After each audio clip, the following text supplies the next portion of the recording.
3 magical chicken.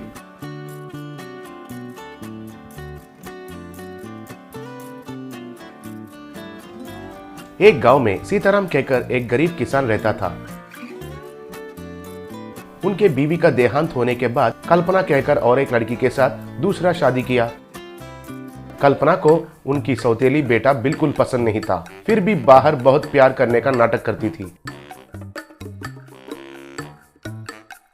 एक दिन सीताराम का एक्सीडेंट हुआ और वो व्हील चेयर में पड़ गया। तब कल्पना मन में, लगता है आज से मुझे इस अनर्थ को भी जिंदगी भर पालना पड़ेगा। इस पति से तो मैं अभी छुटकारा नहीं पा सकती, कम से कम उसके छोटे भूत को तो यहाँ से भगा सकती हूँ, सोची। फिर मन्नू को प्यार से, बेटे मन्नू, पता है जब तुम घर पे नहीं थे तो यहाँ एक चमत्कार हुआ था।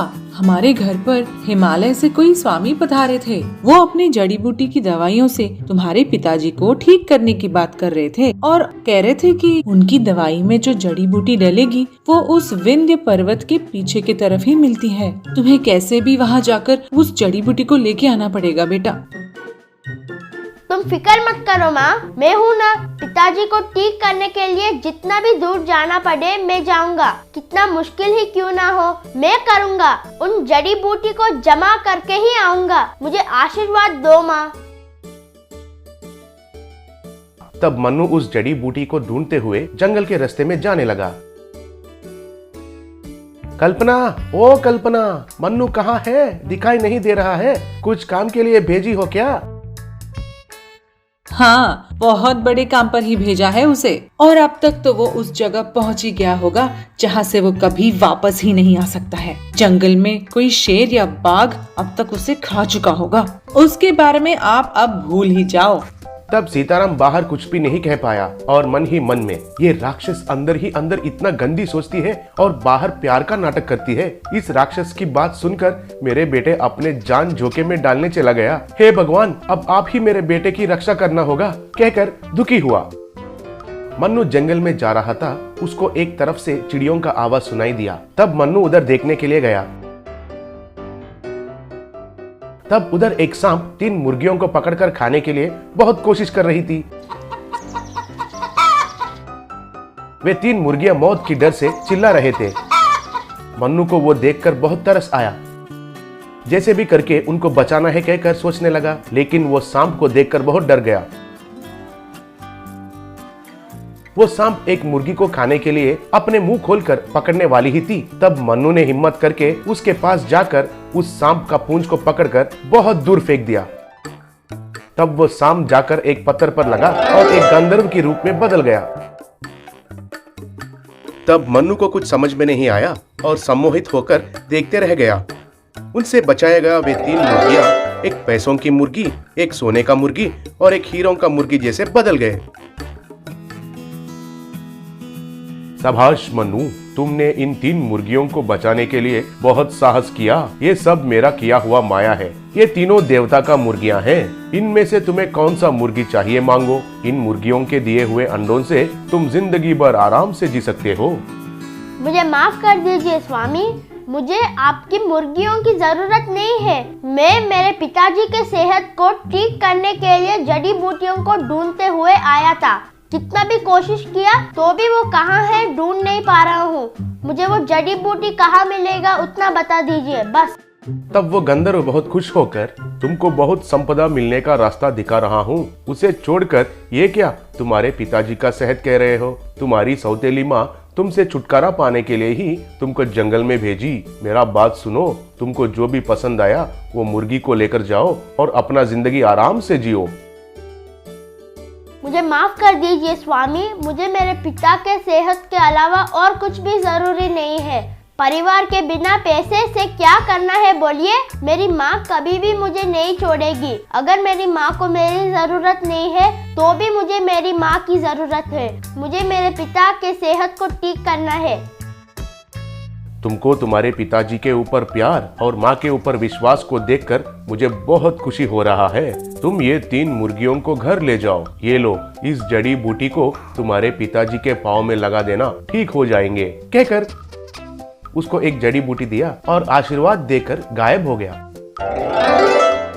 तब मन्नू उन 3 मुर्गियों और जड़ी बूटी को लेकर घर चला गया। फिर मन्नू ने उस जड़ी बूटी को पिताजी के पाँव में लगाया।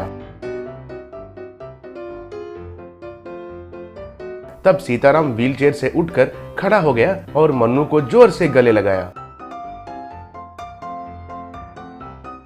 ये चुड़ैल ऐसा काम करेगी कहकर मैंने कभी भी नहीं सोचा था। भगवान की कृपा से तुम वापस सही सलामत लौट आए। उसने जो तुम्हारे साथ किया उसके लिए उसका हाथ पांव तोड़ के घर से बाहर निकालने को मन कर रहा है, लेकिन कुछ भी नहीं कर पाया। अब उसे घर से कैसे बाहर निकलता हूँ देखो। नहीं पिताजी, बेचारी माँ हम दोनों को वो अकेले ही देखभाल करना पड़ेगा सोच के डर गई थी। इसमें उनकी कोई भी गलती नहीं है। अब से हमें पैसे के लिए चिंता करने की कोई जरूरत नहीं है। कहकर उसने जो लाया उन मुर्गियों को दिखाया। तब पैसे वाले मुर्गी से पैसे के अंडे गिरे, सोने का मुर्गी से सोने का अंडे गिरे, हीरों का मुर्गी से हीरों का अंडे गिरे।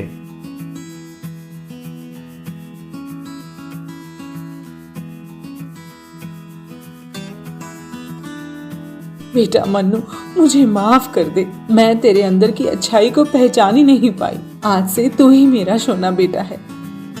फिर उस अंडों से वे लोग बहुत धनवान बन गए हैं और सबको मदद करके खुशी से जीने लगे। Magical chicken machine.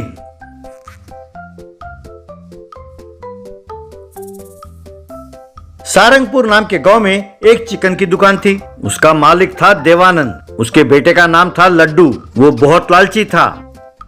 उसके पास यदि कोई गरीब भीख मांगने आता तो उसे गाली देकर भगा देता था। उसके पिताजी जो चिकन देते थे उन्हें साइकिल में लादकर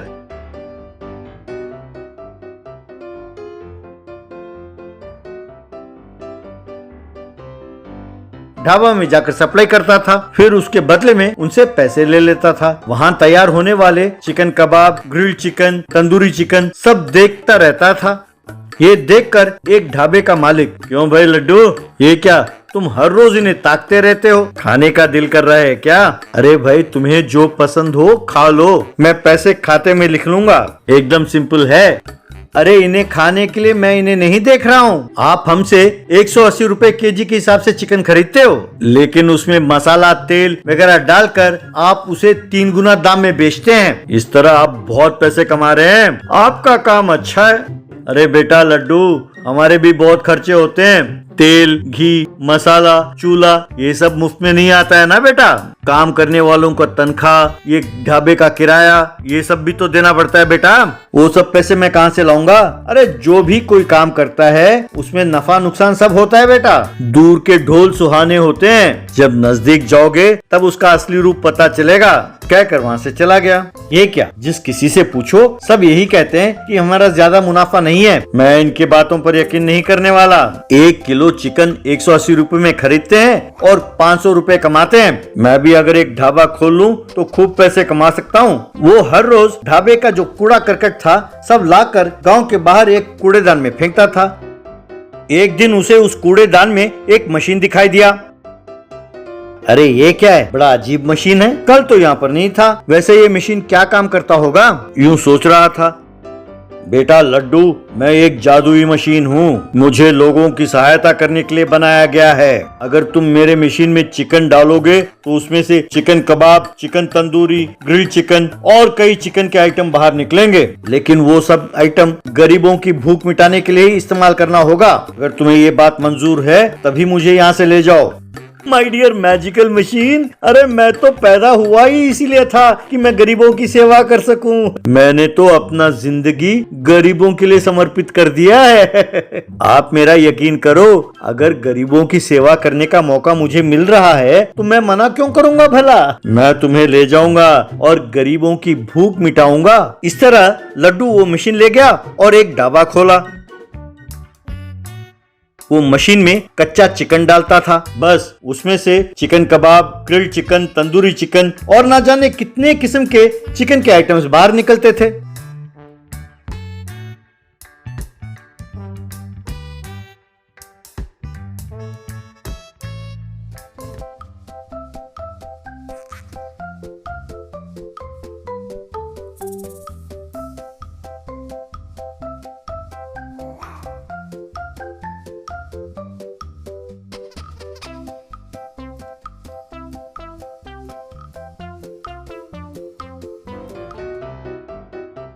उसे ढाबा में सर्व करता था। उसे खाकर लोग बहुत खुश होते थे। लड्डू बेटा, ये ग्रिल चिकन इतना स्वादिष्ट है, मैं कुछ बता नहीं सकती। इतना स्वादिष्ट चिकन मैंने अपनी जिंदगी में नहीं खाया बेटा। तुम्हारा ढाबा नया है तो मैं सोच रहा था कि पता नहीं ये ढाबा कैसा होगा, स्वाद होगा कि नहीं होगा, लेकिन यहाँ आकर खाकर देखा तो वाह, बहुत स्वादिष्ट है। अब सब गांव वालों को इस ढाबे के बारे में बताना ही होगा। यूं धीरे धीरे वहाँ भीड़ होने लगी। हर रोज वो कच्चा चिकन उस मशीन में डालता था और उस मशीन से अलग अलग किस्म के चिकन आइटम्स बाहर निकलते थे। उन्हें खाकर सब कस्टमर बहुत खुश होते थे। यूं उसने खूब पैसे कमाए।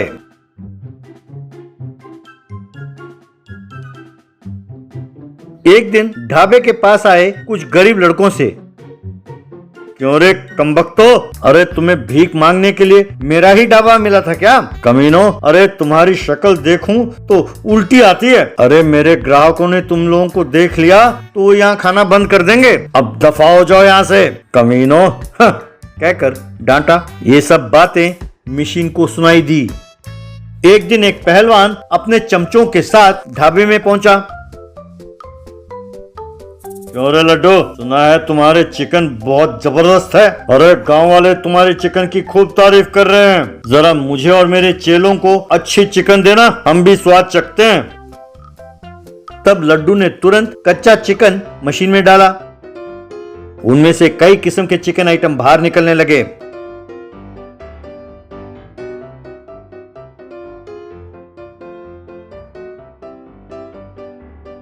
उन्हें लाकर उसने पहलवान के सामने रखा। पहलवान और उसके चमचे उसे खाने लगे। रात, ये क्या गोबर की बू आ रही है, ना मिर्ची है ना नमक है, ये क्या ये? वो कमबख्त कौन है जिसने कहा था कि इस ढाबे में खाना स्वादिष्ट है? ये क्या दादा, आप कैसे जगह लेके आ गए? इसमें तो गोबर की बू आती है, चाहो तो आप ही सूंघ कर देख लो। कहकर एक चिकन के टुकड़े को पहलवान के नाक के पास ले आया। उसे सूंघ कर पहलवान को बहुत गुस्सा आया। याक, ये तो गोबर की बू आ रही है, अरे इसे सबक सिखाना ही होगा। यूं कहकर सब ने मिलकर उसे खूब मारा। अरे बाप रे, मुझे ना मारो, मैं आप लोगों के हाथ जोड़ता हूँ, कहकर गिड़गिड़ाने लगा। वे सब गुस्से में वहां से चले गए। क्यों रे लड्डू, मैंने तुमसे क्या कहा था और तुमने क्या किया? तुम जैसे गधों के पास मैं नहीं रहूंगा, मैं जा रहा हूँ। तुम सोच रहे हो कि मेरे जाने के बाद किसी बावर्ची को रख लोगे? अरे कोई जितना भी मर्जी बढ़िया खाना बनाए, यहाँ ढाबा नहीं चलेगा। तुमने ढाबे के लिए जो पैसे खर्च किए हैं सब पानी में बह गए समझो। तुम जैसों के लिए यही सजा है। कम से कम अब से ईमानदारी की जिंदगी जियो। कहकर वो मशीन गायब हो गई। लड्डू सिर पीटता रह गया।